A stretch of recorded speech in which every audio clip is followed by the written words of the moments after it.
ελέησον, Κύριε ελέησον.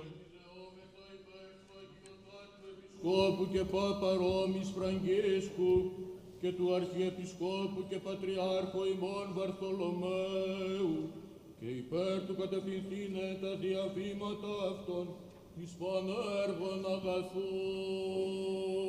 Κύριε ελέησον. Να επανεύρωμεν την πλήρη μεταξύ των εκκλησιών ημών κοινωνίαν, εκπληρούντες ούτω το Άγιον θέλημα αυτού, εις καιρούς κρισίμους δια την ανθρωπότητα και τον κόσμο.